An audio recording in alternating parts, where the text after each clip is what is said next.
All right, everybody, welcome back to the channel. So here we are, we're gonna go into part 2 of scoring shots. And what we're gonna talk about is how we see players like Tommy Fleetwood, who have kind of this sawed off short finish, kind of a release pattern that we can start to use to help control the trajectory of the golf ball, but also equally, how do we get everything from an energy standpoint out of our body and into the golf club without having that dreaded scoop, flip, release. So let's dive into it. This is going to be fun.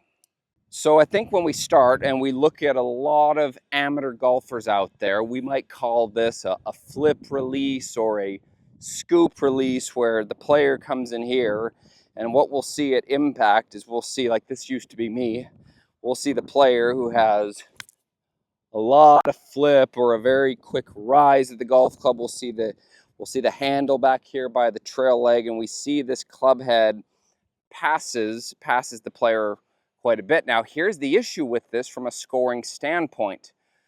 By us lengthening out, and what I mean by this, by us lengthening out the radius or the release pattern too early, it can cause hitting behind the ball, can cause thin shots if we get under it enough. It's a really high launch, added loft. Like, these are all the things I think right in here that plague us as amateur golfers, that make it really difficult to score. Now, obviously, all of us would want to see more shaft lean right in here. But where I see a lot of us get in trouble when we're trying to create shaft lean, if I demonstrate one here, is I see it turn into kind of this hold off finish right here, which really feels incredibly uncomfortable, and it feels incredibly powerless. Let's dive into the why, or let's dive into as well, how do we create this shaft lean that we're looking for without holding the golf club off, to still create that penetrating ball flight that we can use as a scoring tool. So I'm going to bring in a couple of different things that we can use to help us feel this and also help to explain the concept. Very first tool I would use, I'm sure we've all had a towel at one point in our life. Like, we've had a friend, we've whipped somebody with a towel or etc. So what we can use this for is we can use this for a demonstration of how we would actually transfer energy and really what is it that's actually happening. So it's like, let's say if I was whipping something out in front of me and I wanted to get this towel to crack as loud as I can, what you'd notice is I would have energy going the direction that I want, but there'd be a very abrupt stop.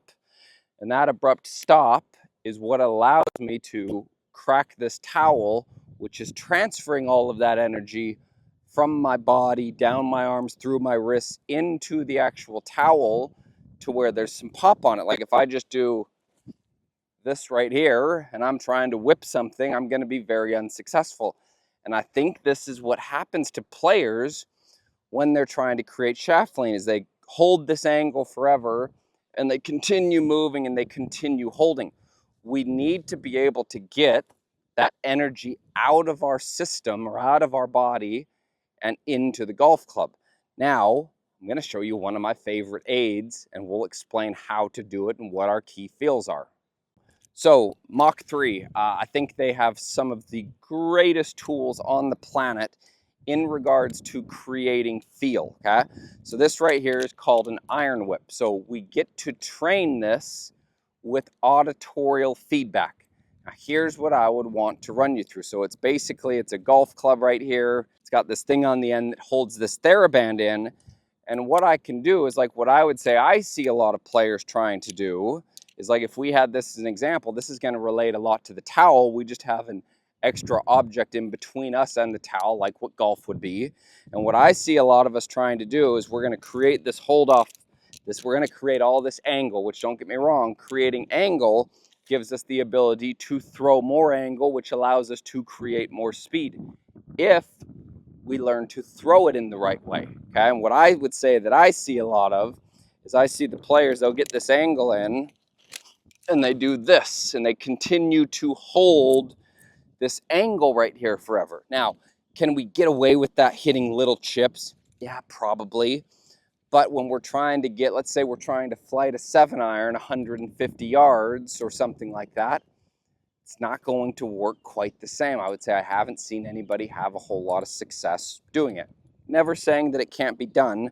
I just haven't seen success in doing it. So I like to call this fast stop, okay? So a fast stop, just like when we had the towel that we created that whip with, now we can kind of run through some key feels right here.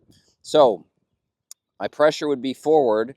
Now from here, what I'm going to be feeling is my lowering mechanism to get the golf club down to the ball is going to be almost this ulnar deviation. So you can see I'd still have my trail wrist in this slight extended position, but I'm going to be pointing my thumbs down more the direction of the ball. So even with this little shot right here, you can see how much noise I have the ability right here to create. And so I think right here, just starting with this, one of the pieces that I would tell you is, number one, we need to have some pressure forward so that we can manage the low point. But number two, we need to know how to get this angle out properly, because what I would say I see a lot of people do is they go this direction, which would be forearm rotation, adding lead wrist extension. So you can see cupping, we'll call it cupping right here. And if I do this, there's not nearly the amount of speed as if I get this golf club throwing downward and stopping pretty quick. So you can hear that noise and you can see where I've finished. My trail wrist still has a little bit of extension in it, okay? Not flexion, extension. My thumbs are pointed down. And this at least really gives me a feel, because I can actually feel this dragging a little bit in the downswing portion of my motion. But I have the auditorial feedback right here of snapping this. This is one of our best aids to create this feel with. So I would do reps with this to create the feel so that now we can put it into a shot. So now that we've gone through and we've actually started to feel what that's like with either whipping a towel, using an iron whip, etc., tools like that I think are great ways to create a feel, which I think all of us as players, we all need to have a feel that we have the ability to replicate. Now here's where I would start with this, is I would start right in here, and I'd kind of map out what I need to do in the downswing or in my actual release. So from right in here, I'd have my pressure forward, and really what I'm going to do is I'm going to lower the golf club with my wrist to where you can see how my thumbs here are pointed at the golf ball, okay? Now, my reference that I'm going to use is I'm going to try and hit some little chips, and I'm going to stop somewhere about 2 to 3 feet after the ball. Release pattern changes can be different right here. So it's like what you'll see inside of this, I'm going to try and stop to where basically this club head never flips past my hands. But it's not a hold off, because what I'm doing here is I'm actually unloading the wrist just in a different direction. Instead of me going into an upward hinge with extension that gets the club to add loft and work around me at a higher rate than the body, I'm more so matching these two pieces up. So if we give this a go right here, I'd go set up, my pressure's forward, I'm going to feel what it's like to lower the golf club right here, and I'm going to stop the club just a few feet after impact. So I'm right in here.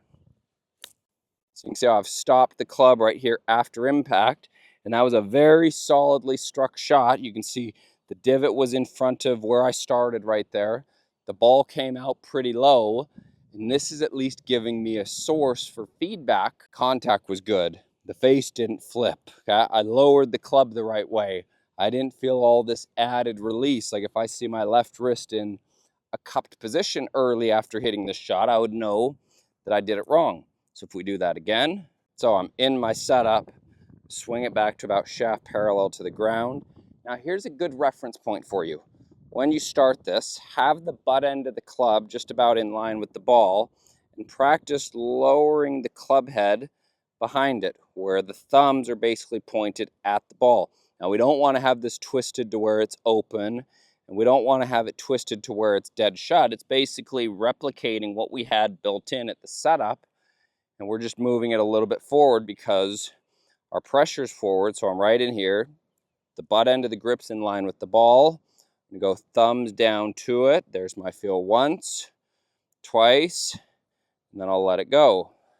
You can see how quick right there I'm stopping. So I know how far I've moved the low point forward, and I can feel it's a very different release pattern. This is very different for me, in fact, and I can see that that ball came out quite a bit lower because this is something that we're going to build on here in this series. But I think the first part is being able to release the club the right way and also transfer energy from the body into the golf club. So what's neat about it is once we get comfortable with this, we can start to practice this. And what I would give you as a cue is the faster that we can stop the club, the better. I think that means that we're doing it right. Okay, that means that we're transferring all that. And you'll notice my body's not going crazy right here. I have a little bit of pressure forward, and I'm transferring all that energy into the actual golf club. So we'll do one again right here.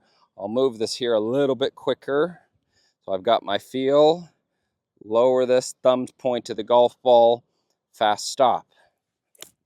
And so you can see how fast I stopped that right there. Now that one I closed the face on just a little bit. But again, the first part of this is I want to be able to feel what am I supposed to do to lower the club and get the energy into the club itself. Think about it like this. If I keep angle in, imagine we have a hose right here.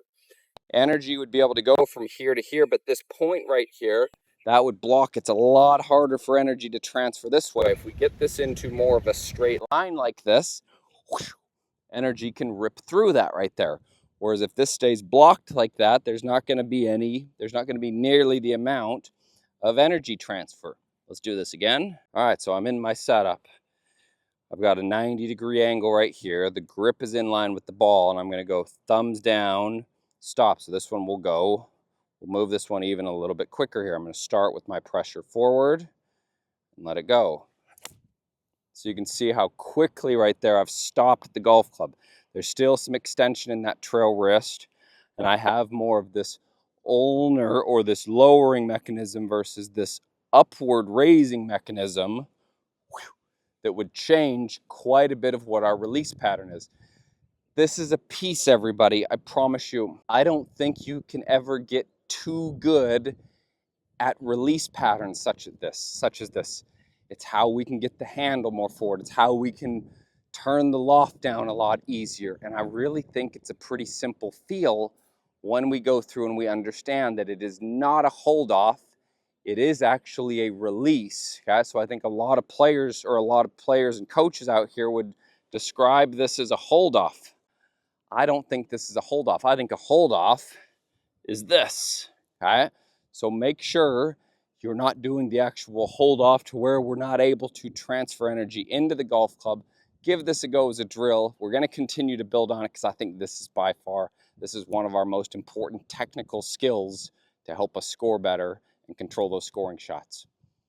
I hope you enjoyed this video here. If you haven't, please click that subscribe button. You can also click the bell right there, and that's going to notify you every time that I release a new YouTube video. Also, if you haven't, check out that last video that I did. It's right here, pinned to the screen. Thank you so much for your support. I really do appreciate you watching.